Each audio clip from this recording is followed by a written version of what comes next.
Welcome to Between Shelves, where we make connections between literature, theology, philosophy, psychology, and culture. Join us as we explore the interconnectedness of race, spirituality, psychology, and metamodernism. Each episode invites you into a thought-provoking journey, unpacking how these elements shape our understanding of the world and ourselves. My name is Aaron Waldron. We're a religiously traumatized theopoet and a shaman in journey. Our work focuses on creating community and between spaces for religiously traumatized millennials, navigating life beyond colonized religion. And my name is Rafael Reyes. My work is on the importance of imagination and theopoetics in philosophy and religious pluralism. We invite you to Between Shelves to learn, listen, and become. Hello, everyone. It's great to have you all here to Between Shelves. We have Aaron with us, myself, but we also have a wonderful special guest with us, a good friend of ours, Dr. Philip Butler, who's at the Eilish School of Theology. I'm not going to say too much, but just a quick bio. He is focusing on neuroscience, technology, and spirituality and Blackness, right? All those four pieces. You know, he's delved into Afro-Futurism, Afro-diasporic movements. He has this powerful app that I would really like for you to talk about, Seeker, and how it really helps people of color, Black people to really do that type of, I always call it that first tier level of support, and help in terms of helping and talking through things Sorry, I'm at a loss for words. I'm just excited. But you've been doing a lot of work, and I love that trajectory. So I'm going to hold back, and I would love for you to talk a little bit about you, what you do, what you've been working on, and maybe bringing us this fascinating topic of transhumanism and how you understand it and how you see it working.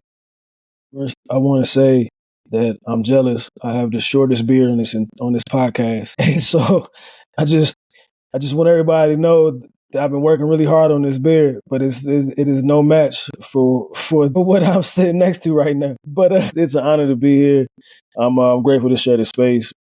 It's a privilege to be able to continue conversations that have been happening for almost a decade, maybe even longer, depending on where you think they started.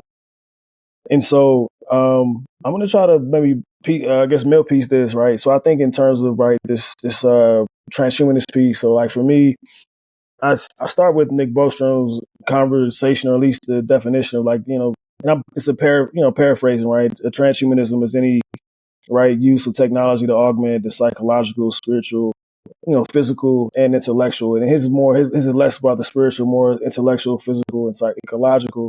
And I add this spiritual, you could think about this in terms of Nietzsche. But for me, then in terms of like a Black posthumanism, right, kind of when I was writing a text, especially when I was going back and kind of looking over some of the notes, kind of had this crossroads, which kind of set me on this path where just kind of looking at the history of humanity and the ways that it is been delivered to us in the West, and the ways that we find that the concept, the term, right, and the embodiment of it is either extended to certain folks fully and then, retracted to other folks, or retracted from other folks, right, depending upon the context. And so, I think I end this particular chapter, right, kind of like if I had to give it my Blackness or my humanity, I would give it my humanity.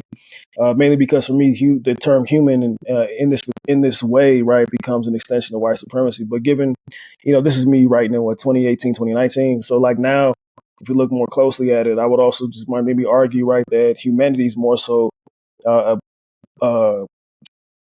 conceptual node connected to a proximity to power. Because if we're talking about it, right, from the Western trajectory, you go to the Enlightenment humanism, you go further back to Greek philosophy. But then if you go back maybe one dial further, you're going back to like, Egypt. So Egyptians, similar to the Greeks and the white folks in Western Europe, would say, they're the only humans.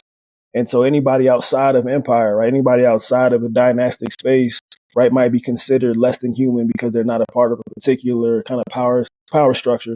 And if that's the case, right, then we're talking about technology in a cybernetic linguistic capacity, right, of human as a semiotic. And if that's the case, right, then, we could also argue that nobody's human. And you could also argue that nobody's anything else, but I think the way that humanity is deployed against folks, and the way that people are constantly grasping at it in order to be included within it becomes the very thing in way on which I say that it is kind of negatively deployed or at least weaponized, right, against the folks whose humanity has often been retracted. I think I'll put a pause there. So blow up. That's amazing. And what's interesting that you brought up there was that you even brought the human, just even defining humanism, right? Or the human as a criteria amongst empire. That's something we're always engaging in what it means to be human, right? And we're always fighting with it.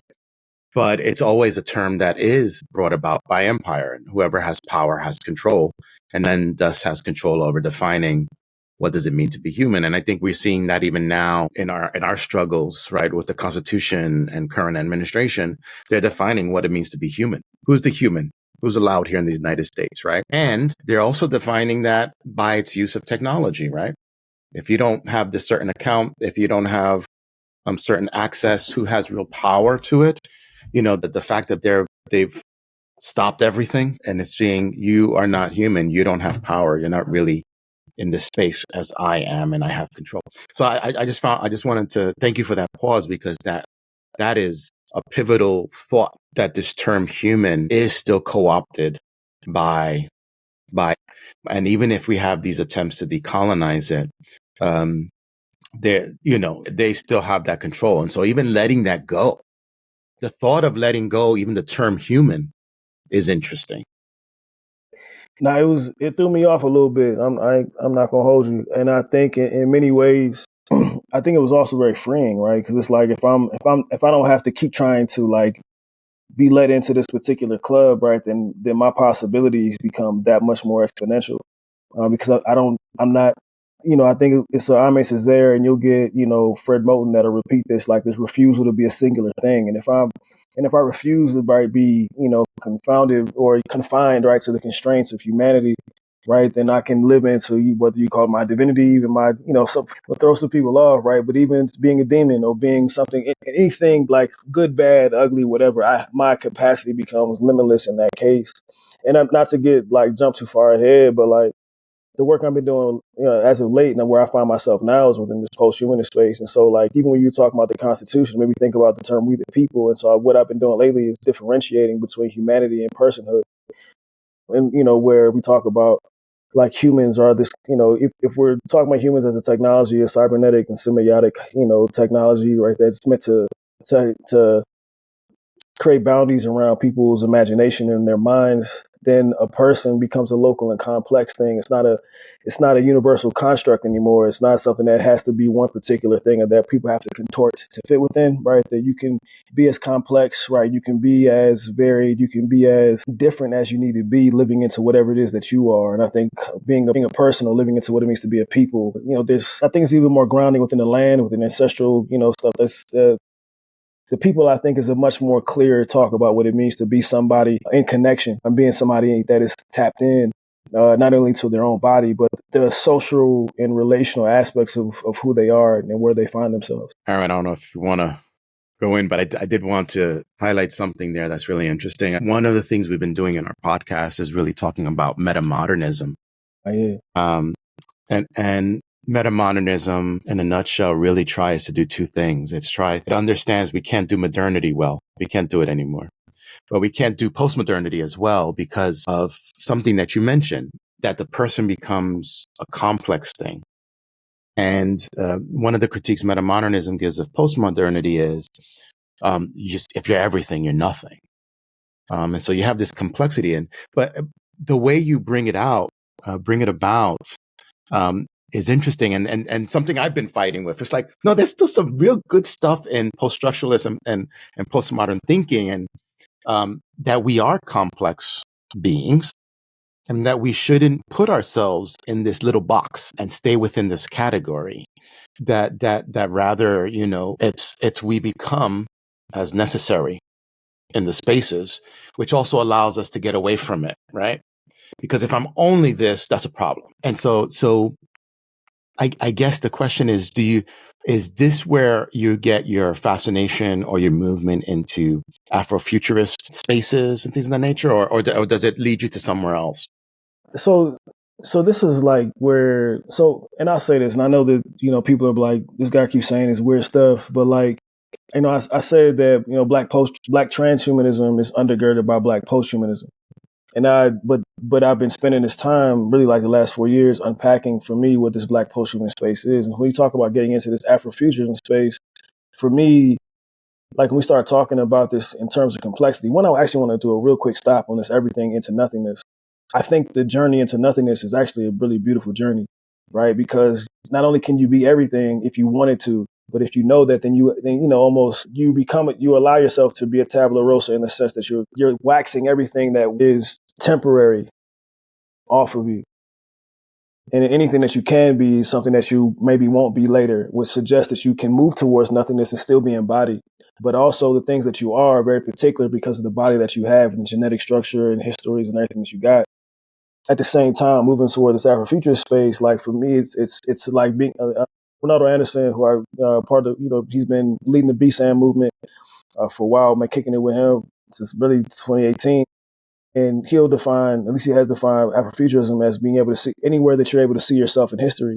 And so it's really about like, but I think when you look at this, being able to see yourself is not just like a particular representation, like, oh, I'm in this story, but I think it speaks to like Yazi Everett, who wrote the Liminal People series, right? Like seeing yourself in terms of Black speculativeness is about the granularity of existence, right? It's the good, it's the rough edges, it's the texture, right? That lets you know that you're somewhere very specific.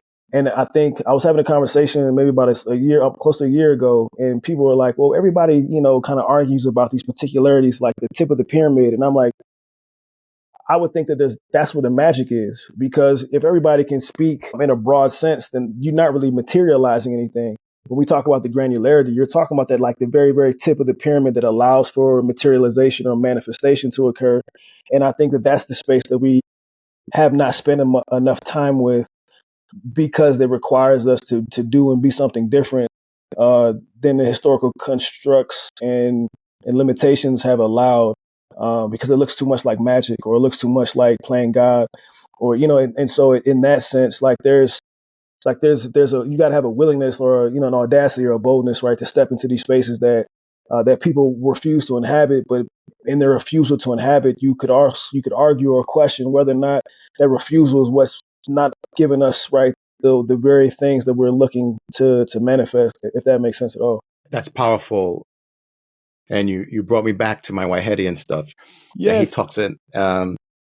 talks in this one chapter called Immortality. I was with Dr. Waldron. I was speaking with this a while back, and where he talks about value has no value unless it's evaluated, which means this is evaluated in a particular thing, within a particular context, in a particular perspective, maybe symbolized, right?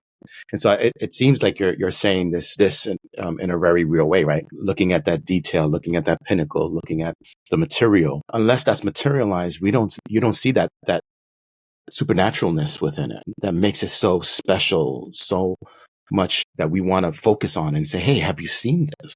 But it has to be materialized, and that means it's honoring the fullness, right? It's not only that inner piece, but it's that inner piece realized in the outer, so that others can see, right? I think that's a fascinating way of seeing that. That's awesome. That's awesome. I think it's been pretty challenging for me, because like part of the, I guess, like the decolonial and the anti-colonial spaces that I've been finding myself as of late places me, like, for instance, CST, right? They would talk about internal family systems all the time. And I've been playing with that within the last few years, but then connecting it to like personhood. And I came across this article on Haitian voodoo, and would talk about like the 7 types of souls with potentially infinite souls altogether. And so in IFS, you would say that there's like each part, like this is like this untainted self, and then there's all these parts, and the goal is to walk in harmony. But like if you play and get to know these selves, you find the self energy within each part, which would then make me question like, so then if we looked at the soul as like the image of God, or I've looked at each part as like the image of God or a soul or even a spirit. And if every part has this energy, so does that mean that every part is like a different soul? And so when we talk about being any and everything at any given moment, or, the necessary aspects of you that need to rise to the occasion, so to speak, right now we're talking about like the ability to embody not just like anything for, as a conceptual thing, like, oh, this person's being this at this moment. No, it's an actual entity, right? And where I think it puts a new spin on like the notions around possession. And it's like growing up in a Christian household, you can only be possessed by the Holy Spirit. You couldn't even possess yourself because that would be sacrilegious. But if we're looking at it from this decolonial kind of anti-colonial space and going back into these African traditional religions and their own, kind of diasporic elements, then you have an infinite amount of souls that you could potentially tap into. And what does it mean to allow them to surface at any given moment where they are most necessary? And which then goes back to the everything and nothing piece, but it is filtered through a specific body. So you're always going to be, at the very least, that body, but whatever it is that comes to the surface of that moment becomes the very thing that you allow that body to, I guess, to demonstrate, right? Or at the very least, present to the world. Funny, I was two things come to my mind as you're hearing that. I make these connections. The law of attraction, which is a particular text that's finding popularity, really talks about this when going through meditation and allowing this other to arise and can speak forth. And we've been seeing around it. It's been interesting because it's exactly what you're saying, right? Allowing these spirits to, or this muse almost, right? If we would take that Greek idea of the muse to come up and allow it to do its thing in and through us. And what that kind of means, and alluding to what you're alluding to, is that we're not held to just this one idea of spirit, right? That it's a Holy Spirit, it's a Christian, but it could be any of these. It's a reinvitation of allowing the spirits to move in. I have there's a lot of, you brought me back to a book called Spirits of the Rainforest. I don't know if you ever read that text, but it's talking about Christian missionaries and how their work really devastated the religion of the Amazonian tribes, where they said, they can look at you and there's a hole or there's a well, but within it, they can see the spirits. And in the end of the text, one of them says, man, your well's empty. And he goes, I found this because, but your well is empty. It's fascinating, that part of bringing back this idea of this manyness of spirits that we can allow in. And that's a powerful piece. I think it would scare. I'm sure it does. I'm sure it does. Scare. It's not a concept, right? We've dealt with a Eurocentric concept of this oneness, but everything that you're doing is really talking about the multiplicity. For sure.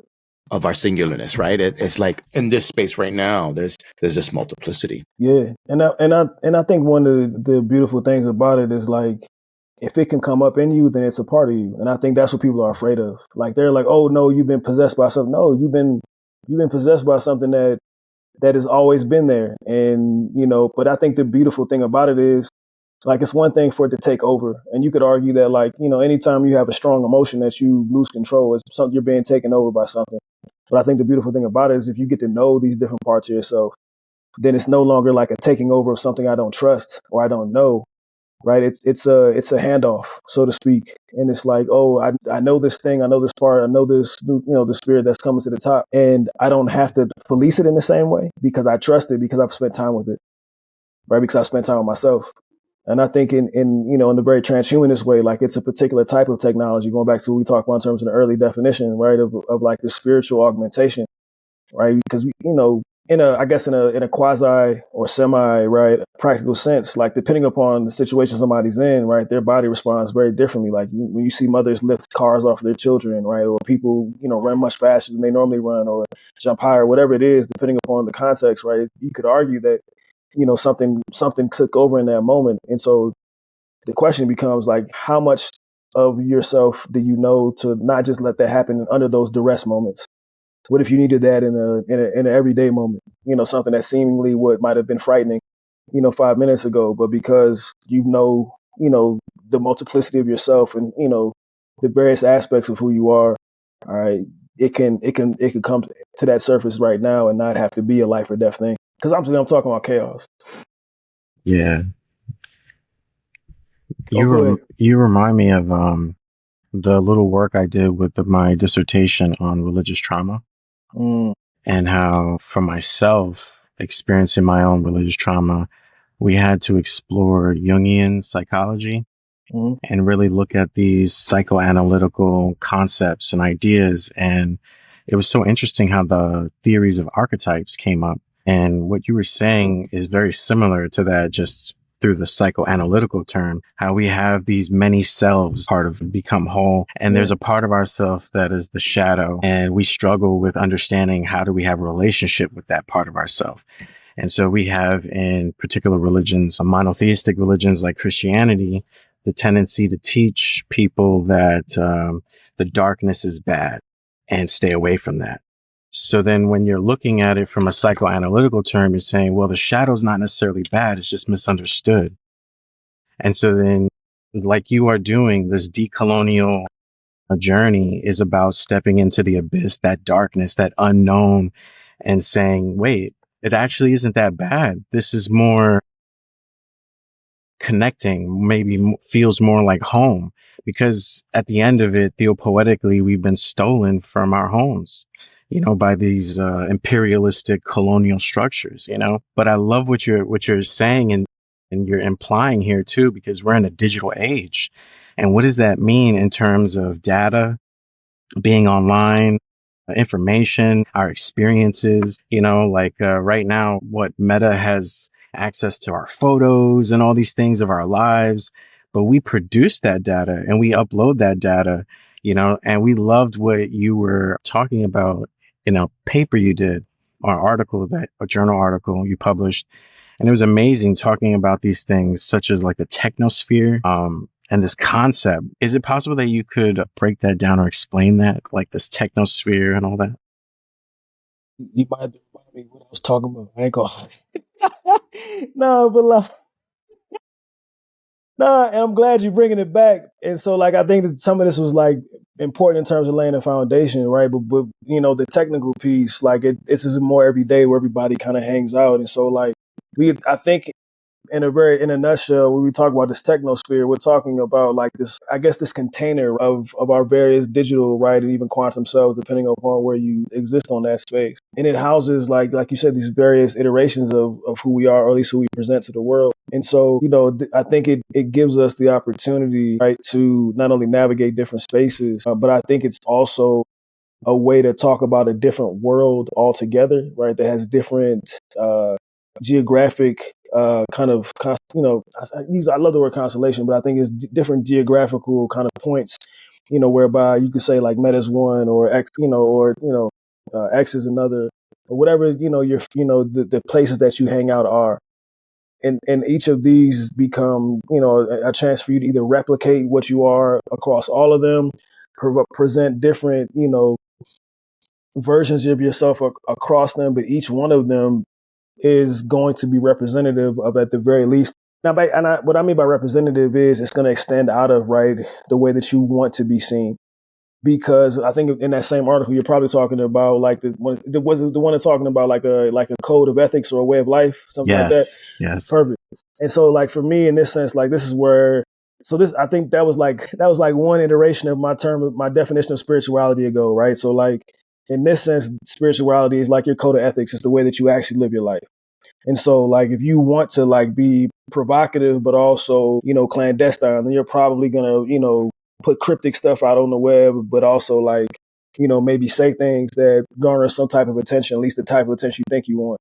Nevertheless, like, it's gonna extend out of how you understand the world to be, and what you, maybe the change you want to make, or however you want to be seen out there.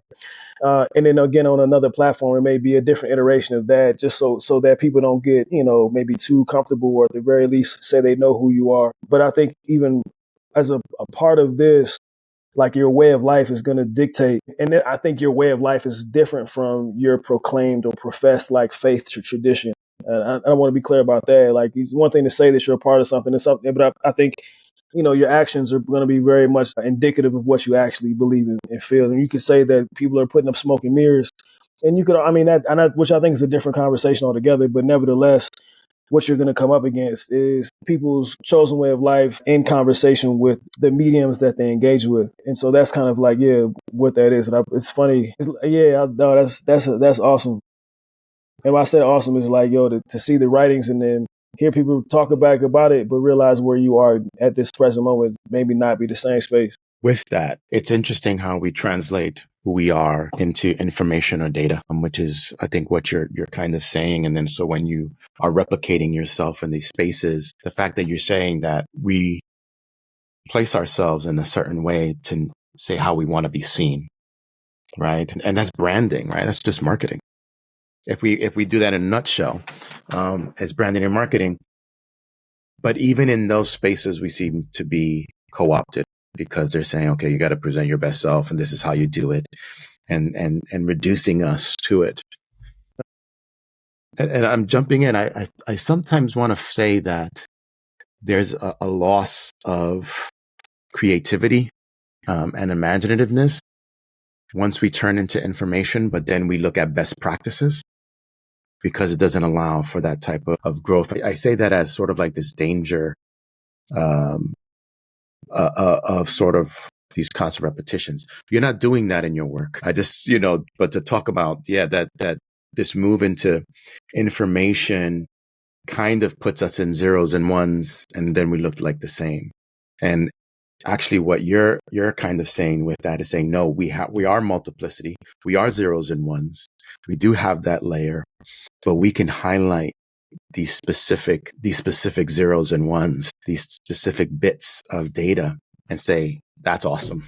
And you should look at this, and you should see this. And I think that's what you're offering as this uniqueness of how we look at technology, how we look at data, and how we use data to create ourselves, but also to liberate ourselves within this technological sphere, and also to define our identity for ourselves, where we may be lost right in there. So just wanted to throw that in there. That's what I kind of see that, and that's kind of a powerful piece, because you do provide somewhat of a shaman's guide to that. You're very kind.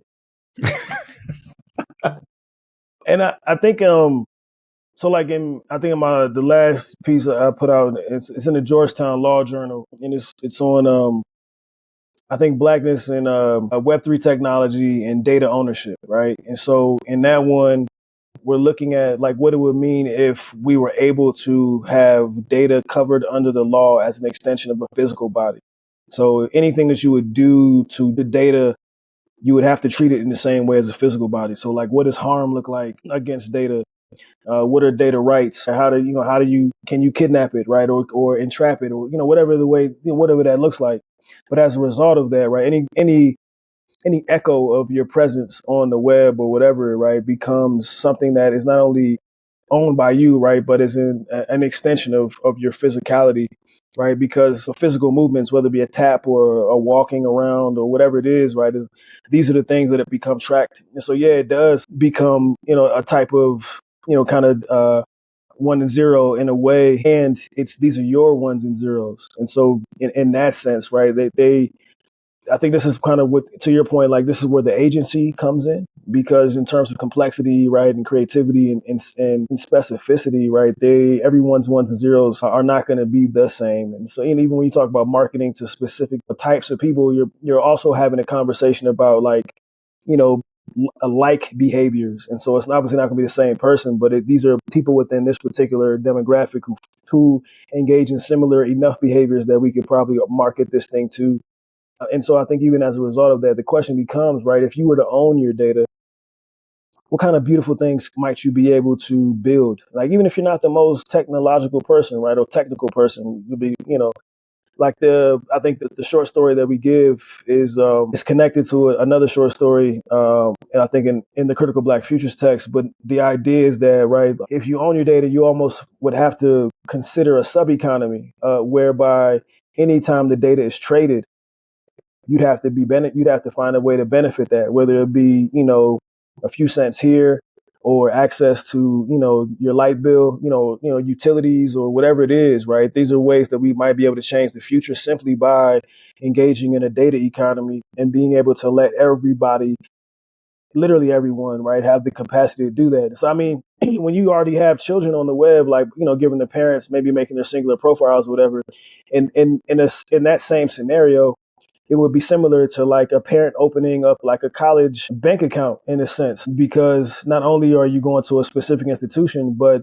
every time that kid's picture is posted or is retweeted or whatever, whatever medium it is, whatever is made off of that would help that child in the long run. And so I'm not saying this would encourage people to be more open about their family life, but I think in the same way, if that is what the economy would turn to, then you would also be incentivized to catalog this as soon as possible, knowing that it would be part of your children's future. I think these have been conversations that Dr. Waldron and I have been having with the rise of blockchain, Bitcoin, and all of these, and NSFs, right? And I forgot what the image one is.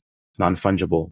NFTs. No, NFTs. NFTs. Thank you. Tokens, I'm sorry about that. Tokens, and how even books now are part of NFTs, that you could put them on books. And so that if anything gets replicated, number one, you know who's the true author. Number two, you know the transactions and places that it's gone across. But then there's also some monetary digital gain in it as well. I guess the interesting question, and these are the questions that we always have, the what ifs. Yeah. So we look at shows like Black Mirror, and one of the pieces is that everything gets digitally monetized, in which you got to go on a bike. And you're on that bike and you're building up money just to get like one pea-sized amount of toothpaste to brush your teeth. And then you're constantly bombarded with advertising so that you can get 8 hours of sleep. Do you think that would lead to those type of dangers if we're turning all of our data, everything, every click into that and building that type of economy?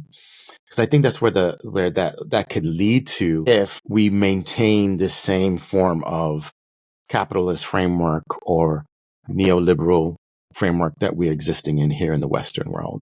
And this is interesting because it's going down this trajectory. But yeah, no. So one, Black Mirror is one of my favorite series, like of all. But I have to admit, like the last couple like seasons have been kind of dry. Like I want them to go back to like a little bit more like doom and gloom and violence. Like it was. They had a little more teeth in the beginning. Agreed. All that to say that what I love about futuristic storytelling is that the metaphor extends beyond time and space. And so like you could also I think you could raise the question, like how much different is that from what we have now? Right? In the sense of like people hustling to make, whatever they can to get lunch, or the gig economy we currently have, where, you spend enough money, somebody will drop off your lunch for you, stuff like that. And so like, or that you're the one picking up the lunch, like whatever it is.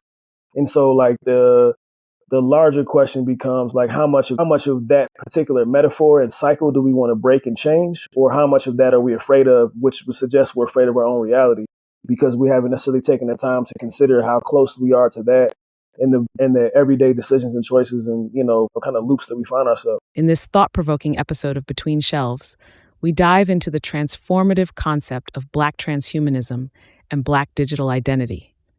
This emerging framework reimagines metamodernism through the rich, complex lens of transcending being human and the future of experiencing Blackness through cultural experiences, histories, and narratives. From art to philosophy, culture, and spirituality, we're unpacking how Black transhumanism and Black digital identity disrupts outdated colonial frameworks around race, belonging, digital presence, and self-expression, opening up new pathways for reimagining the future. Whether you're a seeker, a scholar, or just curious about the evolution of identity in our ever-changing world, this dialogue has something for you. Catch the latest dialogue Between Shelves, streaming now on all your favorite podcast platforms. Don't forget to subscribe, share, and leave us a review. Let's explore the in-between together. And now, let's return to our dialogue with Dr. Philip Butler as we continue exploring how Black transhumanism and Black digital identity reshapes our understanding of identity, creativity, and the ever-evolving journey of becoming in the 21st century. That's a great response. Dr. Waldron, go. I was just going to say, my imagination takes me to these dystopian places where we're talking about colonizing Mars or the moon or anywhere beyond the earth, right? And immediately my mind goes to air as currency. And then it takes me to the film with Justin Timberlake, Time. And it was just like, wow, this is so powerful. These analogies, like you're mentioning, that are, beyond, actual time. But that film was going over how like people were working to have literal time coded into their body so that they can breathe and live. And then we thought of that as that's a way to control people on another isolated place like in space. And you say, well, you got to work off and now you're stuck. Earth produced air for you for free, but now here I'm producing canisters of air. So you work for me for this. And if you don't do it, you don't have air. I mean, this may sound extreme, but this is the stuff that we could see even here on the earth that's happening with bottled water and, utility bills and whatnot. But what are your thoughts on that? Don't judge me. I kind of love it. And I'm saying this because I'm like, yo, do I need to start a new business tomorrow so I can get ahead of the air business? You know what I'm saying? Because, yeah, the dude who first started selling bottled water, everybody's like, yo, you tripping. And 20, 30 years later, like, here we are. And what's up? Go ahead. It's interesting because it really goes back to the question of the notion of human and what are human rights. And before I'll let you go back, but you hear the CEO of Nestle that says water is not a human right. He'll say it. You can hear him. You go to YouTube, you'll find it. He says water is not a human right, and it's it's up for grabs. And that's why he's slowly buying out all the springs and spaces all over to maximize profit and business on that. This idea of air, the film, the movie, The Lorax, which is an offshoot, which talks about selling air. Here you're going to be in a city. The city is covered. You get fresh air, and plus we bottle that air so you get fresh oxygen in, and it goes by people working. They work within that city to get that because they know that they've already wasted nature, which is once again a category that's been colonized and things of that nature. So I just want to kind of throw that in there, that we already have these ideas that have already been etched in our minds and heads, that it's possible, but it's also being done as we speak. So it alludes to what you were saying, Philip, on that. Yeah. So you and Aaron are really these are things that are really out there already and that people are taking advantage of. And yes, we're probably going to have to start a business just to save people's lives. For sure. I mean, so like when you talk about the Nestle guy, then you got to talk about Luigi. But on the back end, you also probably need to have a conversation. So like with artificial intelligence, right? Every query is about a bottle of water, right? Which raises other questions. What natural elements or even contrived elements could you just add? Because here's why the bottle of water is important. Because you have to keep the servers cool, and so you're flushing the servers to keep them cool, but you're flushing them with water. And so you could raise other questions like, what other elements or what other compounds could we just make that keeps the servers cool? And helps create a different type of equilibrium so that we're not using all these natural resources. So like one of the things that we're doing at the Institute, right, is we're going to begin, kind of looking into that more specifically, like what sustainable ways might we use to support the proliferation of artificial intelligence that does not happen at the expense of nature. But as an extension of that, we're also curious, right, about what it means, right, for technologies to become more local, right? So this is where we start going back to like people and personhood. AI that we currently have is, it comes in one, in a one particular form, primarily stems from, being given from one particular mode of embodiment or one particular contextual framework. So, one of the things we're doing as we've been building this kind of, Black language model that turns to an agent and turns to this mental health thing is we're going to go, around the nation, and we're going to different, cities, and we're going to different neighborhoods, and we're going to find the linguistic elements, right, of these very specific places. And as we're hanging out there, we can also look at like, what is the landscape? What are more sustainable ways for the AI to operate there and not require, right, the same level of resources that are taking away and destroying things at the same rate. And so again, localization becomes particularly important for us because localization allows us to arrive at a place of what we call precision technology versus predictive technology. Predictive technology, we think, has been much more harmful. It speaks towards the general. It plays into the histories of the universal construction, which we know has been incredibly harmful, right, for specific populations. And so, if we get more local, we get more precise, and then we, at the same time, we provide the opportunity for something that has much more longevity, but also much more fruitful for the specific spaces that will be deployed. That's interesting. Because there are systems that are already in place. They call them edge servers and edge systems, and then these or edge routers, which all of them are made to be within localities. But to your point, and I like the local as opposed to predictive, is that everything is cached in those edge servers, and those edge servers are just repeating, right? They're just caching it more closely so that they can process faster, move faster. But you're saying something different. This local data is not predicting, but it's doing that in real time. Yeah, and I think it'll do it in a way that would meet the needs of those local spaces, right? And so, like, say you could argue that there's maybe a proliferation of certain minerals in certain spaces versus others, right? But you may need these like three elements to make the servers work, to run efficiently while simultaneously not, using the full 16, 17 ounces of water. Do we have a bartering system between those communities, right? Are there other ways to arrive at those three elements? Like, are there different combinations of things that give us what's necessary, right, to make the servers run the way they run? Are there different ways to make servers altogether that process information at high speeds without having to require the cooling element, right? Like, there's plenty of ways to do this. I think one of the things that comes to my mind that I love, and I'm obviously it's speculative, right? But The Man Who Fell to Earth, right? The series that was on Showtime, was the black dude.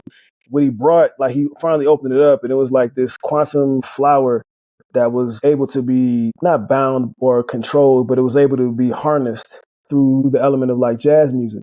And so, how are the rhythms and the things that we take for granted, how do they become the key elements, right, for the future that we're looking for in ways that they've completely gone unnoticed to this point? And so it's, looking at places that haven't been looked, willing to explore, willing to be wrong, willing to experiment again. I think those are some things that we may be missing, right? Especially in our local communities where people may not even feel confident enough to even hang out in these spaces. In my head, what I hear is that you're actually decolonizing server systems and how they are developed. Because when you're saying I'm going to local locations, and I says, well, in order for me to have this here, what elements are at my disposal for that to happen? There's no repetition there.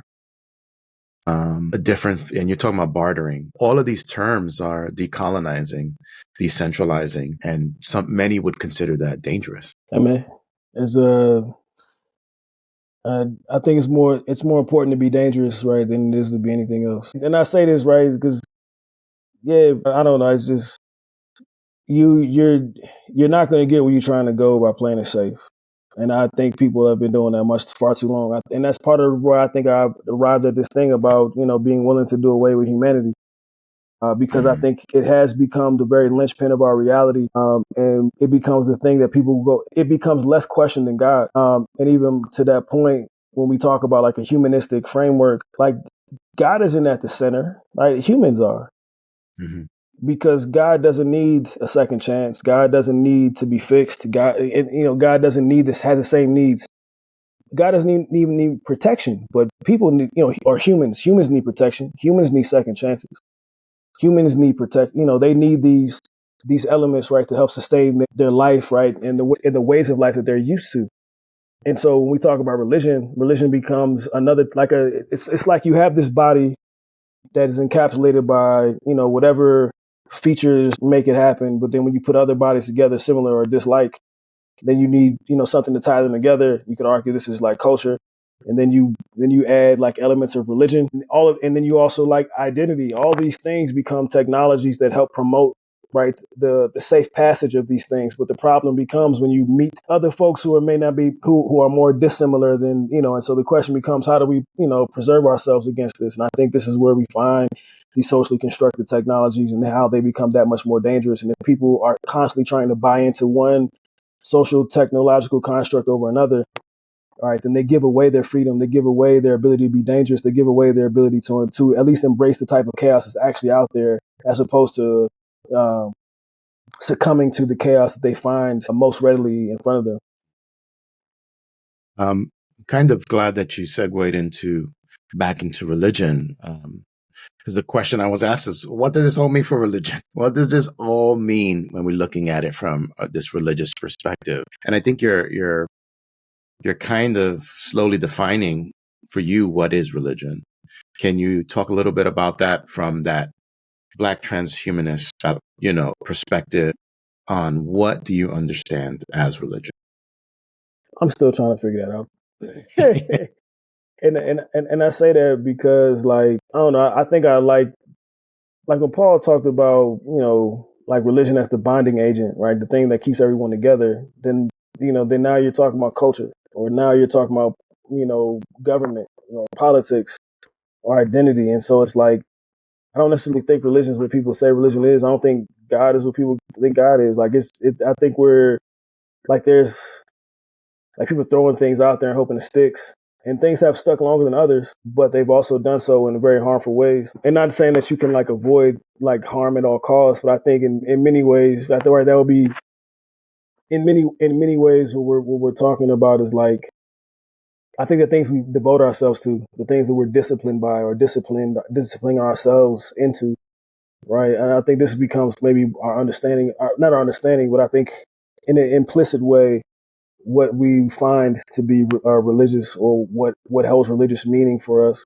And so, I would open it up and have a broader sense of things, which is part of the reason I think why I became more interested in like secularism, because again, like I said before, like people can say they believe something or say they've committed their lives to something, but with their kind of secular way of life, you can say that they're trying to protect themselves against like somehow being found out about what they actually believe. But I think even the way that you move speaks to what you actually think and hold dear, regardless of what you kind of speak out loud. And so it doesn't really matter how you approach the polis or the political realm. I think there are ways to maintain what you think to be the case, even if you are attempting to hide some elements of it. But I think in many ways, people give themselves up simply by their actions that they choose on a regular basis. Yeah. You brought up to my mind, my spouse and I have been watching Handmaid's Tale. Okay. From season 1. But we're far behind. I haven't watched it all, so you're farther than me.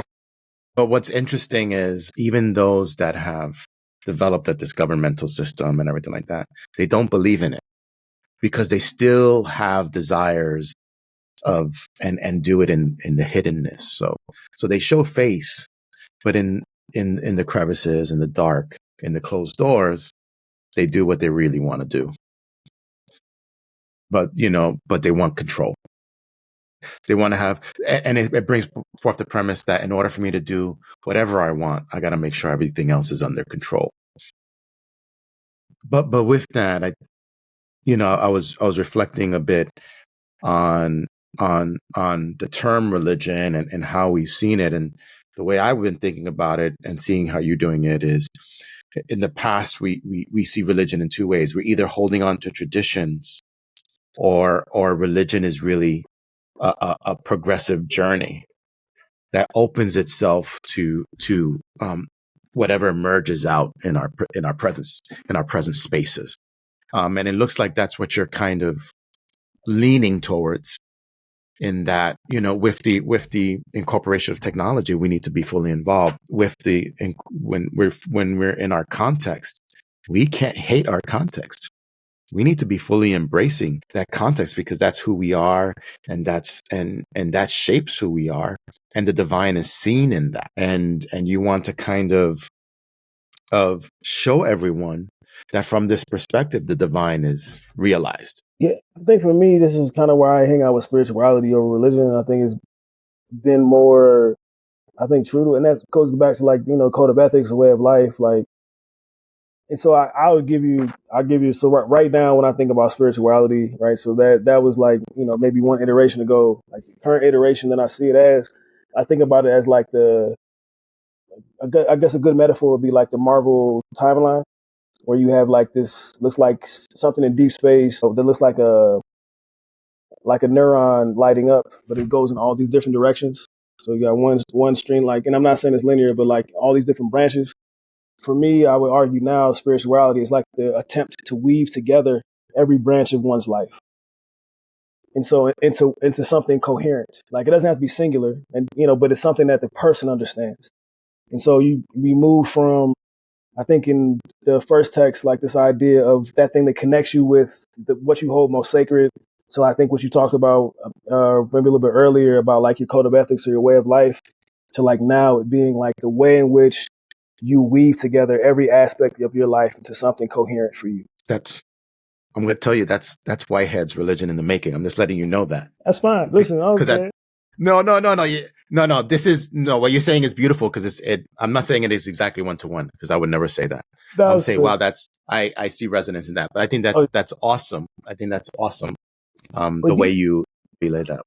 Did you know that we've been having this conversation since like 2013, 2014. So it's fine. Like it's just like it just becomes, it just makes the most sense. It makes sense to me now, man. It's like, exactly. How do I remember being at Morehouse and like D. Carter would talk about like the gap between your ethics, right? Like the things you say and the things you believe in. Like you have this crevice, right? And then you have the ways in which you actually conduct yourself. And it's like we both hung out, with this process space, right? Somewhere in the middle of the right. They always have these conversations. But nevertheless, it's like, how do I come to a place where how I live makes sense to me, and I can see myself in every aspect of how I choose to live. And that doesn't require me to be singular, because in every aspect of my life, I'm someone different, but there's something that's going to tie it all together. And it doesn't have to be neat. It just needs to make sense. That's interesting what you just said. It just has to make sense. My inquiry to you then would be, do you think that's as close as we can get to understanding faith in a digital space, is understanding data like that, I don't know. That's a good question. Because I think when I say it makes sense, like it needs to be put under empirical scrutiny. Like a kid, some people be like, oh, it just makes sense to me. And it's like, well, you ask them questions and they can't answer none of those questions.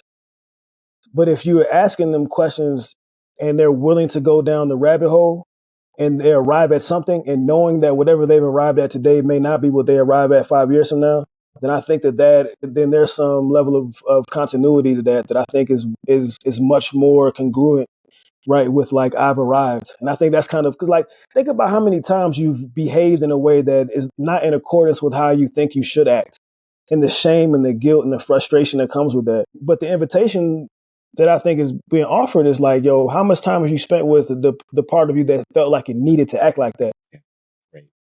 Great piece. That was a great piece. Yeah, every time, I think you're right. I think all of our choices and even the deep conversations, it's always just enough that it makes sense. Whether it's in that deep clarity, it's always there, but there's always this room for growth and for change, because if it's not, then we're in trouble, right? Because we just don't know everything. And I think that's what spirituality allows, rather than maybe religious conviction allows for. And so, so that's a great argument that you pose, that right now it's probably better to speak about spirituality because it allows you to see the many strings of time and see how they weave together. And that the way I may engage with it, at least is a value point in another's conversation, and can be in conversation with others on that. So that's I call them axial points, value points that shift our way of thinking. Not for sure. And I love what Aaron was saying earlier about the abyss. Like, I think for me, like, that's my favorite place to be. And when I talk about Blackness, like, that's really what I'm talking about. I'm talking about this deep abyss that is never ending, but it's beautiful. Like, it's it's only scary if you don't realize that the blackness and the darkness is actually like around you to hold you and not like to fall through. Man, this is like preaching to the choir. This is good. This is great. This is great. I'm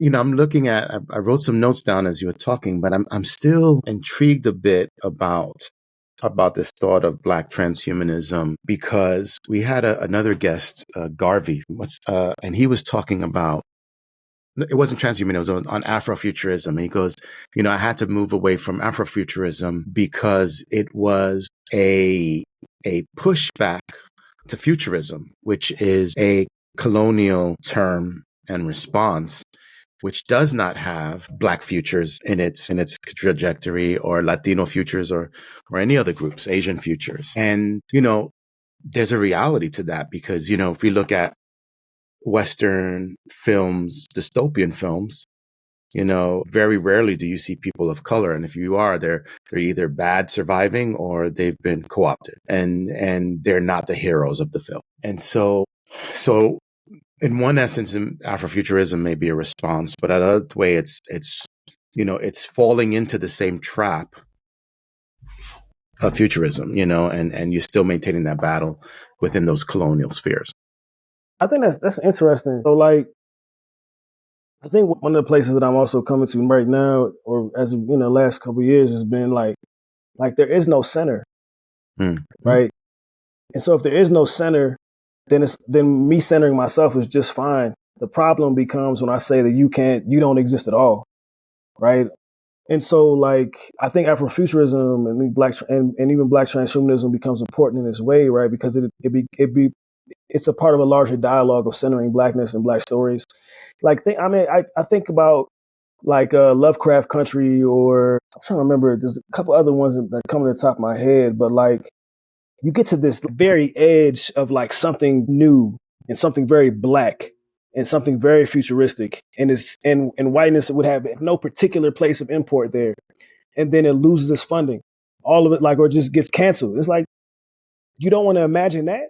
And so it's like, and so I think like when we talk about, what it means to see yourself in time, I think part of being able to see yourself is to see yourself as the victor, to see yourself as the protagonist, right? To see yourself on the other side of struggle. If you can't do that, like, then I think you'll find people who are just like happy to be in the room, and not people who are like fighting to produce the other side of the struggle. Because in order to get to the other side of the struggle, you actually have to finish the struggle.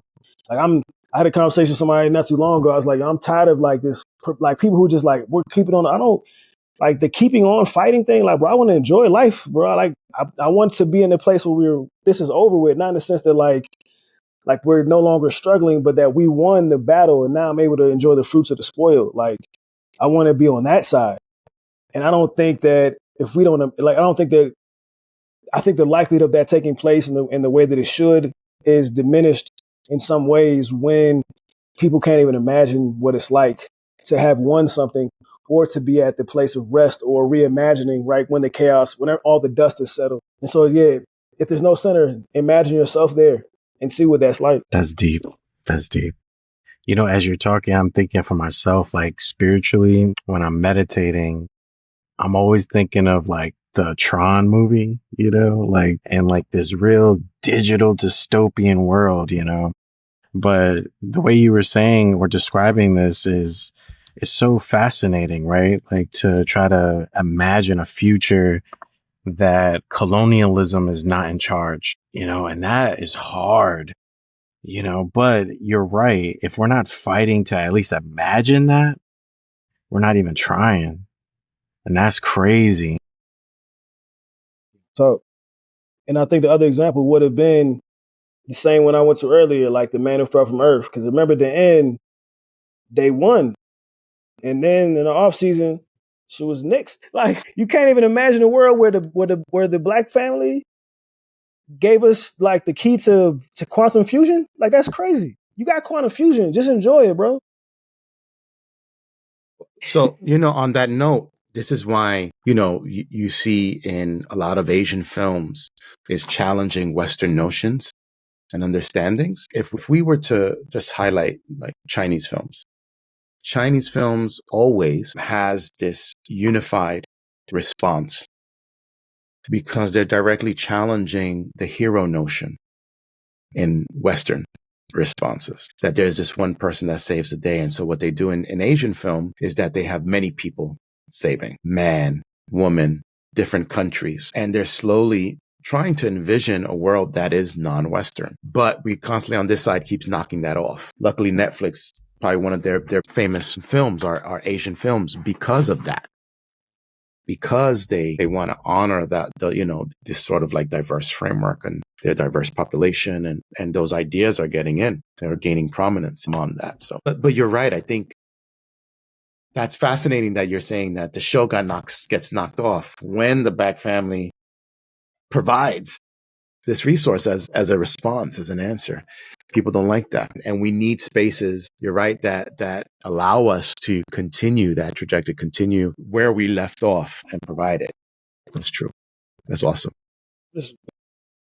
So, given that Black posthumanism undergirds Black transhumanism, if you read that Black transhumanist text I wrote, you'll hear that what I just said in the first introductory chapter. But then on the last chapter, right, you'll see that there's a short story, and in the short story, right, this Black-owned tech firm has technology that it won't even sell to the government. The government doesn't even know that all of it's capable of. And I'm mentioning this, like when we talk about this, like being no center, because part of that being no center suggests that each culture's approach to the physical world is informed by the way in which they relate and understand that world. So underneath a Black transhuman space and a Black posthuman space would be like a Black physics, which would also argue like that there's probably like a Latin physics or Asian physics, and that is not squarely dependent upon a Newtonian, right, framework. And mind you, we're all engaged with the Newtonian framework right now, but what does it mean to not be bound by that particular type of dispensation? And to remember, like, if they still can't figure out how some of these pyramids was made, somebody knew something that somebody didn't know. And so there was a particular type of physics available. If there were already ways, like full-blown empires in different parts of the world existing simultaneously, then they already had an understanding of the physical universe, but they did it in their own particular way. And so the question becomes, what's missing in some of those formulas that could inform us today? How might we reach back, or at the very least imagine forward, the things that, like in a kind of Sankofa way? If this is what we know, like we know this much about this history, how might we inflect that into the future? And how might that shift the trajectory? Like I kind of look at it as I look at it as like a big circle, and knowing that we really spent most of our time exploring the type of physics that that were the result of like predominantly white males. But like we have like one particular pinnacle. It's like a circle with one pinnacle.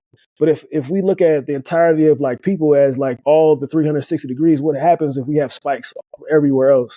That are indicative, right, of the cultures and modes of embodiment that would allow for those spikes to take place from around the world at different times and eras. And so I feel like the gaps in technology that we have that some people just can't figure out probably come from the places that we've spent so much time destroying, or at least not allowing to rise to the surface. Definitely.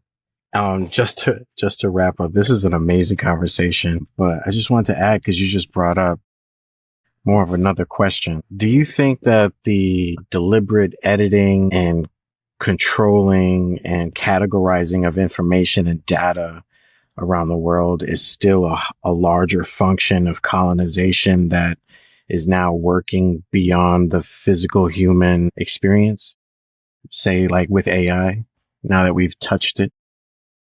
That's a great question. And I think in some ways, yes, right? So like, for instance, if they took a snapshot of our three pictures, right, they'd probably send it off to a data mill, right? And the data mill would be filled with people that we've never met, who are then meant to label the pictures in some of the most basic ways possible, right? And if they don't know us, they don't have all of our identifiers. They don't know where we're from, right? They don't know, what we actually are or who we actually are. And so as a result, right, they're probably going to get it wrong. And so, and I say that they would not just get it wrong. They will probably use like a Western derived framework as their point of reference for trying to make sense of who we are. And so when we talk about the labeling and controlling of data in that way, that becomes another issue. So again, it's pointing back to some of the work we're doing at ILIF. Quick side note, if you want to come study with me, right, come to Denver, come fool around, man. We come to AI Institute, we're going to do some cool things. Nevertheless, one of the things that we have planned in the trajectory is we would want to build a data trust. So like the concept of data ownership is not just imaginative for us. It's something that we're actually working towards. And one of the projects that we're looking for is we want people to send us their biometrics. Specifically, we're talking about pictures of themselves, right? But you would be the labeler. So we would bypass the data mill. And not only would you own the data, but you'd be able to tell us exactly what that data meant. You know, what is your social location? How old are you? How do you identify? You could even get it down to like how you identify with your mom versus with your best friends, right? Again, speaking to like your personal multiplicity, right? The idea is that if you take that ownership of the data, you take ownership of the naming. And if you can own the naming of it, right, then you would now have a better sense of how it will be, distributed across the world and then, interacting with other modes of data. So you could argue that there would be another kind of way of being altogether. We're going to have to go to ILIF. Yeah. Come to Denver. Right. That's right. Well, look, we can go on because I still have a lot of questions and enjoy hearing you speak and us talking about back and forth and how Black transhumanism speaks to religion, technology, pushing back against the colonial thoughts and frameworks. And we're probably going to have to invite you back to continue the conversation. Let's do it. Yes, we would love to have you. But, for this time, we're going to stop here.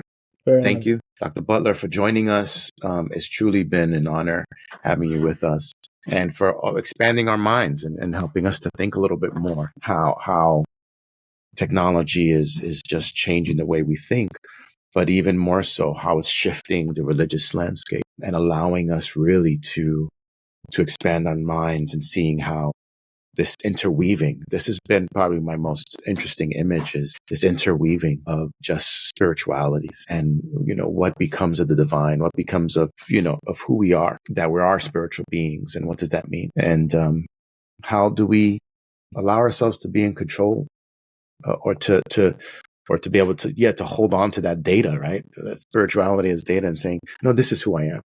I can tell you who I am and not allow others to control that. So it's been great having you. It really has.